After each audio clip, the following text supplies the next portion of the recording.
Happy Friday, everyone. It looks like we are live.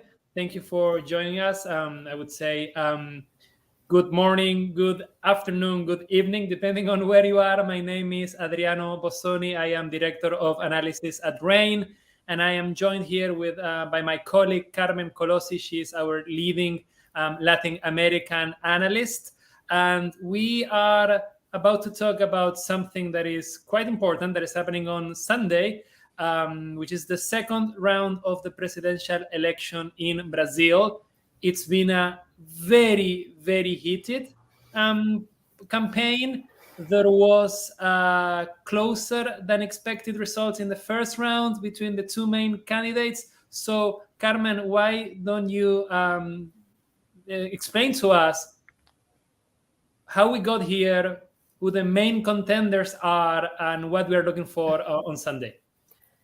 Great. So this election is kind of really classified by the current president, by Jair Bolsonaro, and his ideological opposite, Luis Ignacio Lula da Silva, who is a two-time president of the 2000s. So these two candidates are quite opposite. Bolsonaro is very kind of right-leaning, conservative on the surface, and Lula is quite kind of leftist on the surface. They do have some overlap when it comes to policy, specifically on things like spending and so on and so forth. But ideologically, the way that they're presented in Brazil is being quite opposite to one another. So this election was really classified by Lula kind of being ahead by anywhere from 10 to 15 points in the polls for the majority of the kind of election, kind of run up to the election. And what we saw on the October 2nd first round of the presidential election is that Bolsonaro did a lot better than even the polls kind of predicted that he would. So we saw polls saying that there would be a 10 to 14 point difference, and there was actually a 5-point difference. So quite a jump there.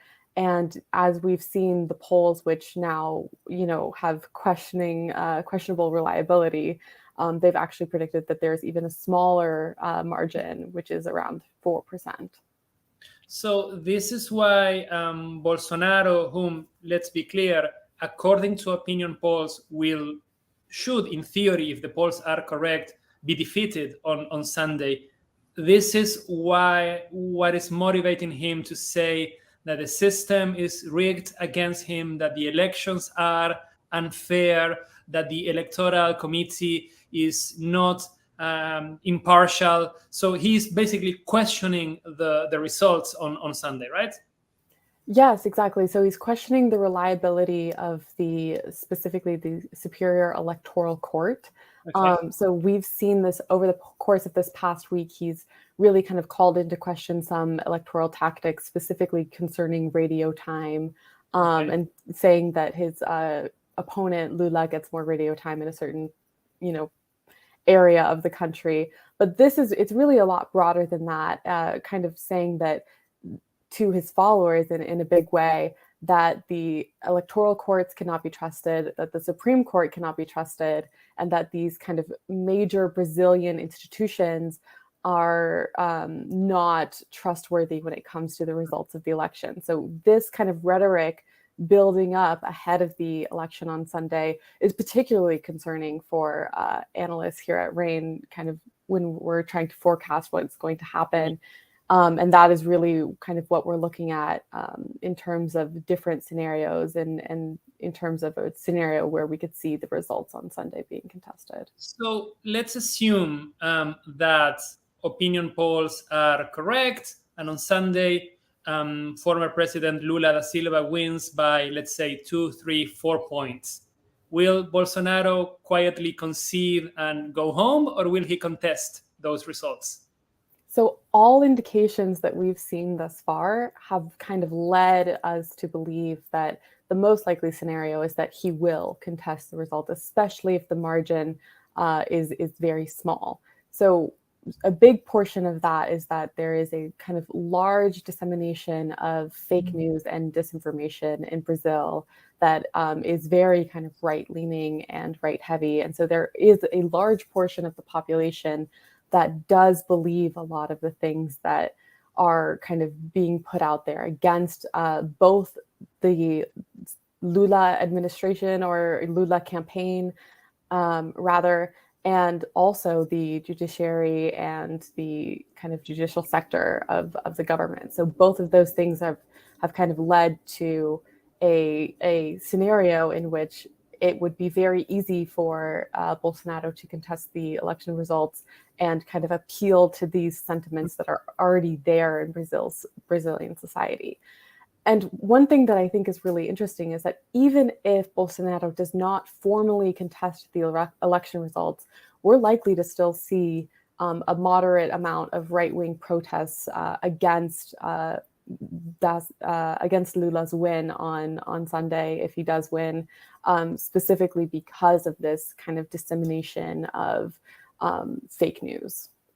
Okay, that's super interesting. And this is a conversation that we at RAIN are having internally pretty much every day, because contesting the election could mean lots of very different things with very different implications, right?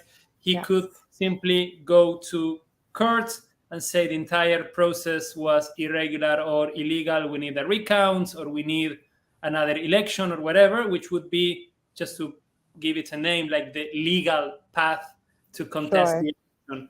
He could himself ask his followers to actually take to the streets, make a lot of noise, potentially block roads, set things on fire.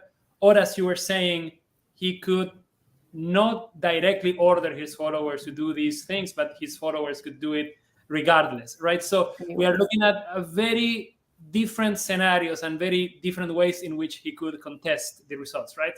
Yes, exactly. And each different way that he could contest the results has its own implications, specifically concerning political polarization in Brazil over the course of the next 4 years. So, no matter who comes out the winner of the election on Sunday, and no matter what we see, we're very likely going to see polarization in Brazil, reach all-time highs. However, if we do see Bolsonaro contesting the election results, and if he's, asking his supporters to go to the streets, that's something that we could see, be repeated over the course of the next 4 years. We could see issues for Lula to create coalitions in Congress and all of these things. And it really matters on the intensity with which Bolsonaro could potentially contest the election results.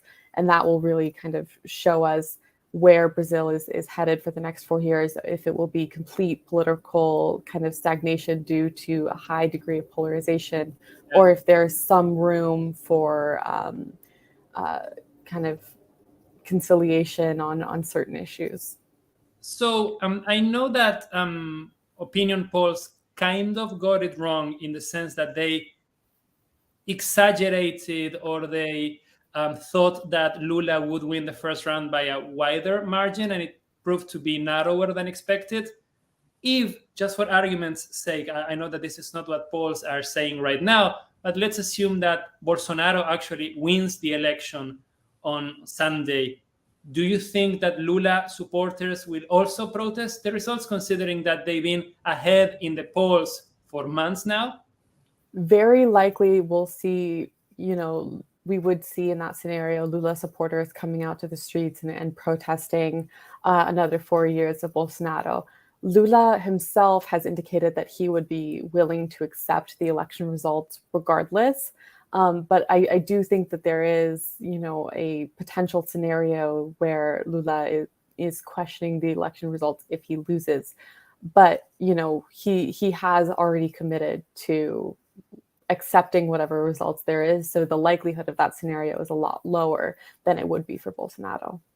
That's super interesting. And regardless of who wins, I would guess that the next Brazilian president faces significant challenges, right? At a time that the global economy is slowing down, at a time that inflation, energy prices are a problem everywhere on earth. What are the main challenges that the next president will have to face, regardless of who wins the election on Sunday? Yeah, so some main challenges are going to be enticing investors into Brazil. Brazil has seen investors really across industries kind of put new investments and new projects on hold for fear of this kind of political stagnation, political polarization, and also just concerns about the Brazilian economy. So that's one. The second is that we'll see the new president, whoever that is, kind of have to face off high inflation. So especially as we see food prices rising, and potentially if oil and other fuel prices take another rise, that's a scenario in which we could see the Brazilian president kind of facing inflationary pressures. Adriano, I'd like to kick this off to you a little bit because obviously we've been talking internally about the Brazil-EU trade deal and how, it's been a decade in the making at this point, but there's not been a lot of progress. Do you see that there is a potential that if a new president, if potentially Lula comes into office, that could be something that could really facilitate the EU-Mercosur trade deal? Yeah, that's a great question, Carmen. We need to keep in mind that the EU-Mercosur agreement is currently frozen, even though there has been some movement in recent weeks. But just to make a long story short, we can safely say that it's frozen. There is a political agreement, but it has yet to be ratified and implemented. So the agreement exists, but it's not operative yet. And on the surface, the Europeans are saying that this is primarily because of Bolsonaro's deforestation in the Amazon rainforest and because of environmental concerns about everything that the Bolsonaro administration has been doing in recent years. That's the official argument, I would say. But if we look at domestic politics in countries like France, Ireland, Poland, which are all countries with very large agricultural sectors, they are worried about an EU Mercosur agreement opening the EU market to super competitive food exports from the likes of Brazil and Argentina. So, in theory, the official position from the EU is that a Bolsonaro administration, especially if it's more environmentally friendly than a Lula administration, especially if it's more environmentally friendly than a Bolsonaro administration, would be closer to a deal because of better environmental protections.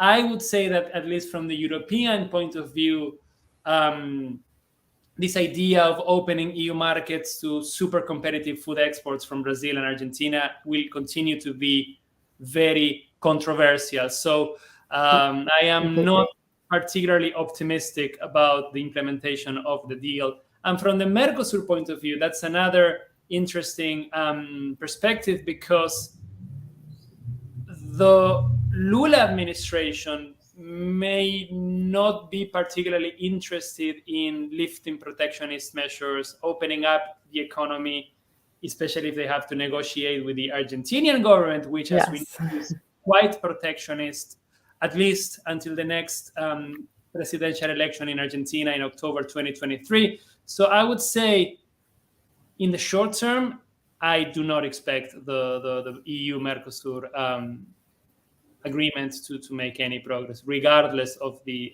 outcome of the election. Of course, a Lula administration should, in theory, be well received in Europe, especially by fellow center-left governments. He's seen as a more friendly face, if you like, than the Bolsonaro administration. But I sincerely don't expect any breakthroughs in the bilateral FTA negotiations. Yeah, that's great insight. I just want to touch on something that you brought up, which is Argentina and Brazil relations. Obviously, as an Argentine yourself, who better to talk to this issue? So, if we do see a Lula administration come into power, is that something that we could see tensions between Argentina and Brazil which has been existent over the course of the past 4 years of Bolsonaro, kind of ease? Is that something where we could see potentially Brazil and Argentina collaborate more? And if so, in what ways do you think that we could see that? So the Argentinian government is actually heavily invested in the electoral campaign in Brazil. They've been openly campaigning in favor of Lula. We have seen very senior figures in the Argentinian government openly supporting Lula and openly campaigning for Lula. We know that the relationship between Argentina and Brazil was quite cold when the Bolsonaro administration is in power and the left-wing government in Argentina is in power. They are ideologically very far apart, so that the relationship these days is quite cold. Yeah. The Argentinian government really, really wants Lula to win the election, which means that if Bolsonaro wins, I think that relations will remain cold, at least until the Argentinian election in October. If Lula wins, I would expect a rapprochement. That rapprochement will primarily be political, I would say. There will be greater alignment on regional issues like the Organization of American States and Mercosur and the other political institutions that exist in South America. Relations with Venezuela and other like-minded countries could improve, and there could be more alignment in that regard.